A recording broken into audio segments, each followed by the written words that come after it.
dengan judul Kesaktian Syekh Magelung Sakti. Untuk mengetahui kisah selengkapnya, silakan simak video ini sampai selesai.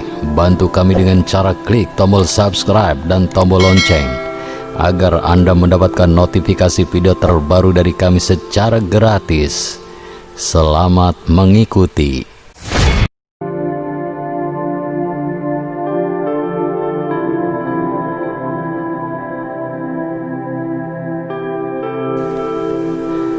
Assalamualaikum warahmatullahi wabarakatuh.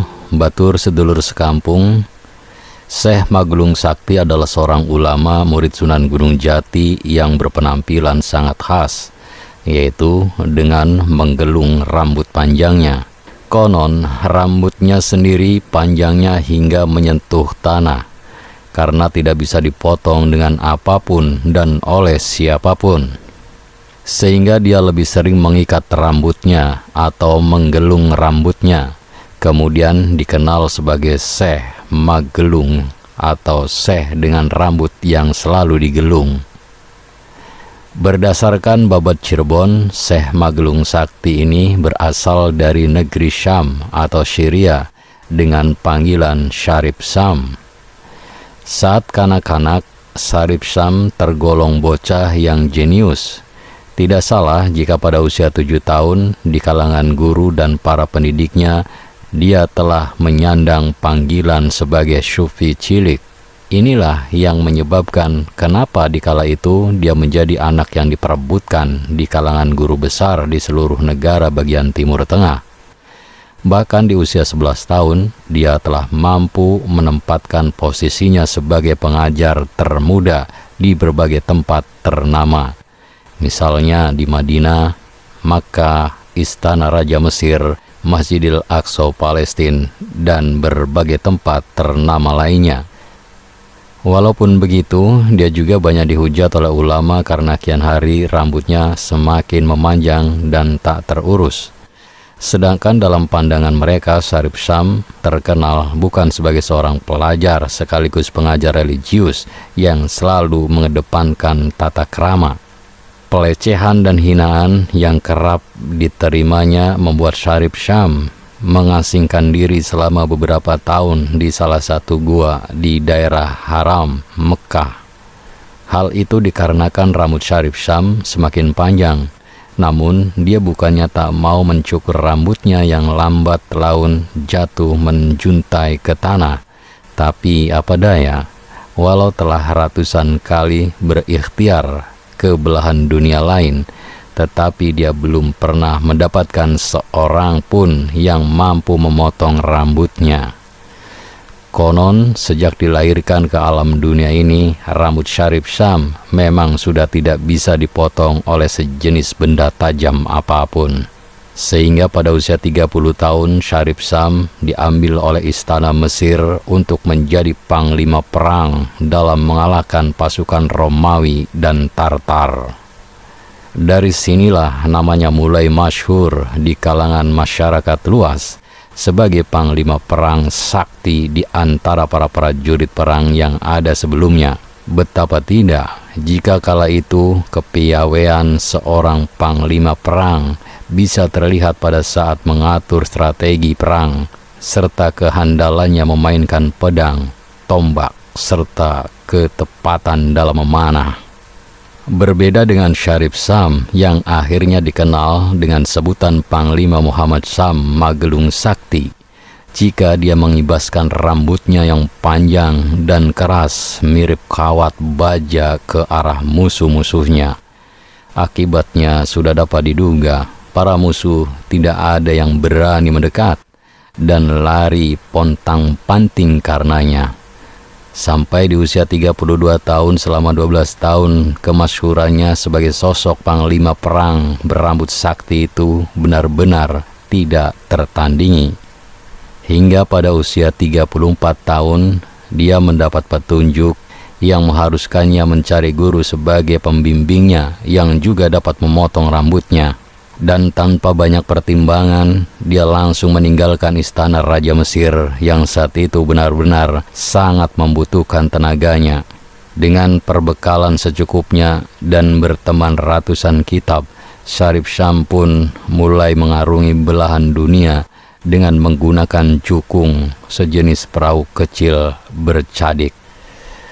Dalam perjalanan ini, dia pun mulai singgah dan bahkan mendatangi beberapa ulama terkenal untuk menerimanya sebagai murid.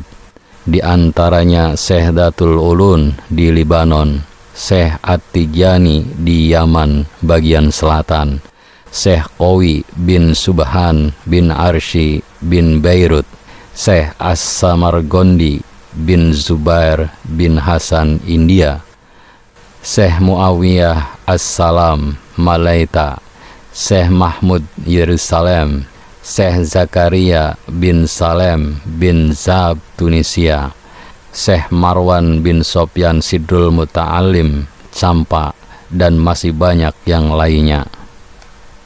Tetapi walaupun begitu, banyak para waliullah yang didatangi.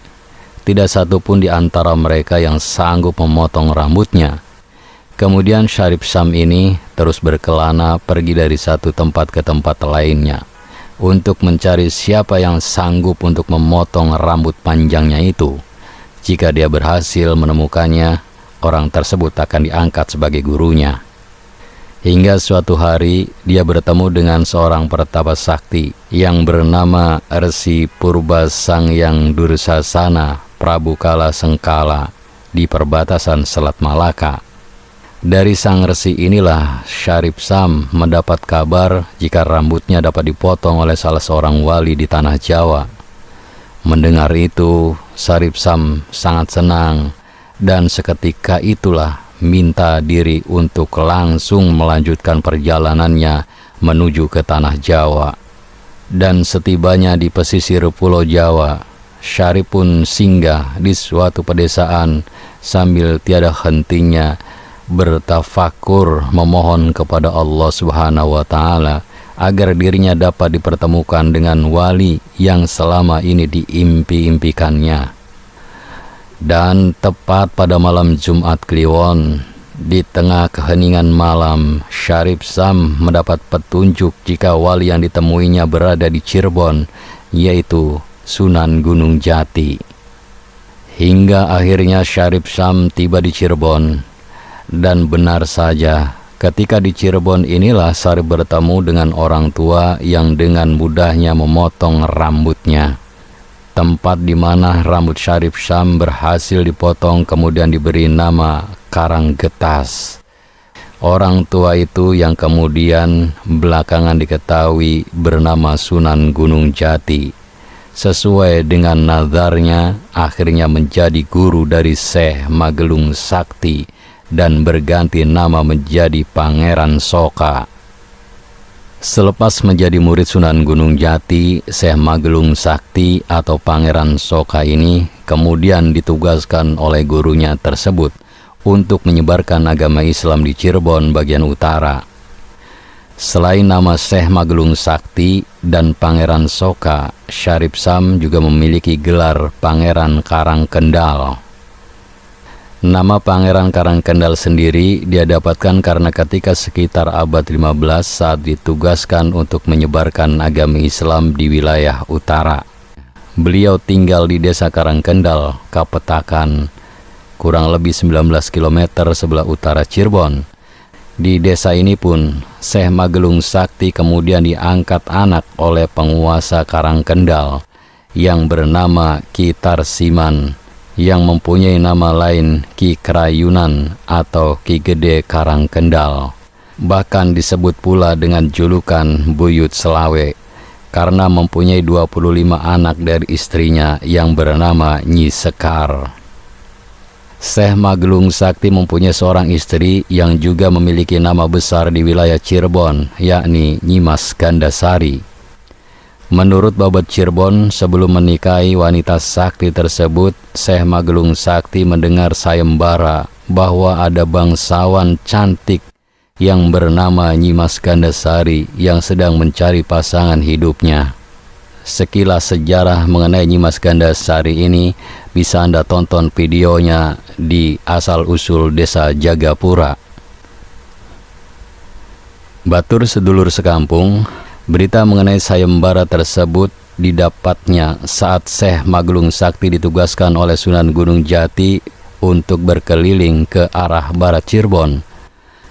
Sayembara tersebut menyebutkan, barang siapa yang mampu mengalahkan Nyimas Gandasari, maka dia akan bersedia menjadi istri dari orang yang berhasil mengalahkannya dalam adu kesaktian tersebut.